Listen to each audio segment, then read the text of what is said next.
अब ये adenosine deaminase क्या होता है? मानव के अंदर बनने वाले एक एंजाइम है, ध्यान रखो। एडिनोसिन डीएमिनेज क्या है? मानव के द्वारा बनने वाला एक एंजाइम होता है।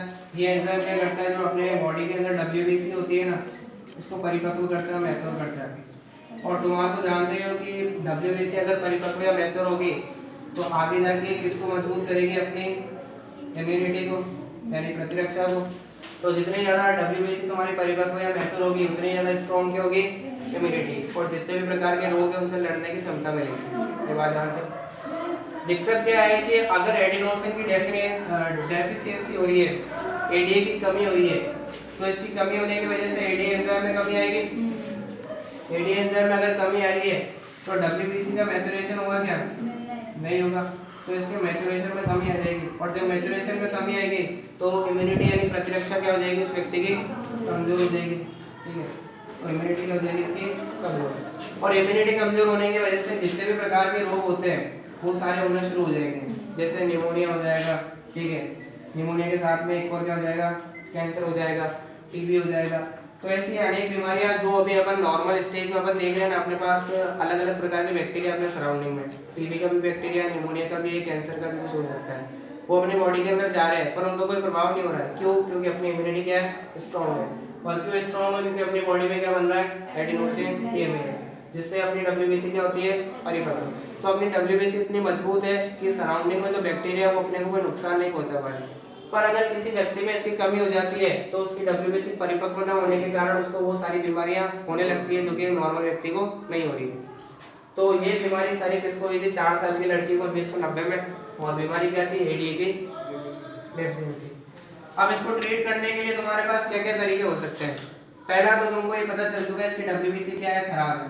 ठीक है, तो डब्ल्यूबीसी तो इसकी क्या हो रखी है? बेकार हो रखी है। ठीक है, और ये ध्यान रखना है एडिनोसिन डीएमिनेज जो होता है वो एक एंजाइम है, और एंजाइम किसके द्वारा बनाया जाता है? जीन के द्वारा। और जीन किसका होगा? एडीए का जीन होगा, एडिनोसिन डीएमिनेज का। और ये जीन भी ध्यान रखना है किसके अंदर मिलता है? डब्ल्यूबीसी के अंदर ही मिलता है। ठीक है, तो कोशिका डब्ल्यूबीसी उसके अंदर ही मिलता है, उसको परिपक्व करता है ताकि अपनी इम्यूनिटी का मजबूत हो सके। और इसके अंदर नहीं बन रहा है तो क्या हो रही है? कमजोर हो रही है। तो इसको ठीक करने के अलग अलग तरीके ढूंढे गए। पहला तरीका तो होता है bone marrow transplant.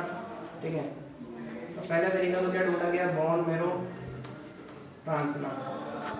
Bone marrow जानते हो हमारे शरीर के अंदर ऐसा भाग होता है जिसके अंदर आरबीसी, डब्ल्यूबीसी, प्लेटलेट तीनों बनते हैं। ठीक है, इसमें क्या दिक्कत है? इन सर ये मैच भी तो होना के अंदर ही चाहिए होता है, हड्डियों के अंदर। सर, मैच भी तो होना चाहिए ना बोन मैरो। हाँ, मैच कराएंगे तभी तो भेजेंगे। तो बोन मैरो ट्रांसप्लांट कराना है अपने को कि हेल्दी व्यक्ति से बोन मैरो लिया और इस 4 साल की लड़की में ट्रांसफर कर दिया। तो जब ये बोन मैरो ट्रांसप्लांट करोगे तो अब इसके अंदर डब्ल्यूबीसी का निर्माण होना शुरू होगा, और अब जो डब्ल्यूबीसी बनेगी वो हेल्दी वाली बनेगी क्योंकि हेल्दी व्यक्ति से ले रखा है। तो अब इसकी बॉडी में नॉर्मल डब्ल्यूबीसी बन रही है और वो परिपक्व यानी मैच्योर है, कोई दिक्कत नहीं है। अब इसको ये सारी बीमारियां नहीं होगी। बीमारी समझ में आ गई क्या थी? ये इसको ट्रीट करने का पहले तरीका क्या है? बोन मैरो ट्रांसप्लांट कर दो, तब उसकी बॉडी में नई डब्ल्यूबीसी बनना शुरू हो जाएगी। पहला तरीका तो ये है। दूसरा तरीका होती है जीन थेरेपी, जो अपना ये है। ठीक है, अब ये जीन थेरेपी की होती है, क्या होती है? जीन थेरेपी में क्या करेंगे अपन? सबसे पहले जो डब्ल्यूबीसी खराब हो रखी है उस डब्ल्यूबीसी को यहाँ से क्या निकालेंगे? बाहर। ठीक है, तो जो डब्ल्यूबीसी दे रखी है उसको क्या करोगे? आप बाहर निकालोगे। एक लैब के अंदर प्लेट लोगे, उस प्लेट के अंदर तुमने क्या करा? डब्ल्यूबीसी को बाहर निकाल दिया। इस तरीके से डब्ल्यूबीसी, और ये खराब डब्ल्यूबीसी ध्यान रखना, बेकार वाली। तो इस बेकार वाली को सही कैसे करेंगे?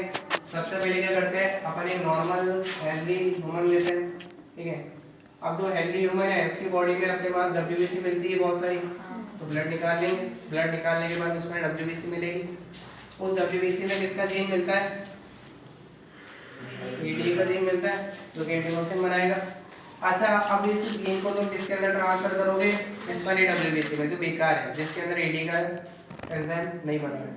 अच्छा, मानव कोशिका के अंदर जीन के स्थानांतरण करने के लिए तुम्हारे को यहाँ पे वेक्टर लेना पड़ेगा। सवाल कौन सा सवाल लोगे? 3 बताए, प्लाज्मिड, रेट्रोवायरस और एग्रोबैक्टीरियम। एग्रोबैक्टीरियम भाई प्लाज्मिड किसके लिए लेते थे? बैक्टीरिया के लिए। प्लांट के लिए क्या लेते थे? एग्रोबैक्टीरियम। और मानव कोशिका के लिए रेट्रोवायरस। तो यहाँ पे क्या इस्तेमाल करोगे? रेट्रोवायरस। यहाँ तो कैंसर वाला केस बताया था। ठीक है, तो रेट्रोवायरस इस्तेमाल करा, एडी के जीन को इसके अंदर डाल दिया, अब ये जो तुम्हारी WBC अब ये क्या हो चुकी है, नॉर्मल हो चुकी है, ध्यान रखना। पहले खराब थी, अब क्या हो चुकी है, नॉर्मल। अब इसके अंदर एंजाइम बनेगा। अब ये नॉर्मल WBC वापस किस में ट्रांसफर कर दोगे, इस 4 साल की लड़की के अंदर ट्रांसफर करोगे। नॉर्मल WBC गई, अब वो चलती रहेगी, फिर जब ये WBC नष्ट हो जाएगी, वापस नई WBC निकालोगे, वापस इसके अंदर ADA का जीन डालोगे, ऐसे ट्रांसफर करते रहोगे। तो ये प्रोसेस लगातार चलती रहेगी और इसकी इम्यूनिटी भी क्या हो जाएगी, स्ट्रॉन्ग हो जाएगी। तो इस तरीके से इसकी इम्यूनिटी क्या होगी, स्ट्रॉन्ग। WBC तो फिर बहुत सारी होती है, बहुत सारी निकालेंगे, सब कुछ सारी नहीं डालते। सारी निकालेंगे जितनी भी जो काम के ना, जैसे न्यूट्रोफिल हो गई, मोनोसाइट हो गई, वही लड़ने जाती है, उसको निकालेंगे, उसके बाद काम करेंगे, ठीक है। बाकी एओसिनोफिल वगैरह काम में नहीं आती है। या तो कोई दिक्कत तो नहीं, आगे बढ़ते हैं, इसमें क्या लिखा हुआ है।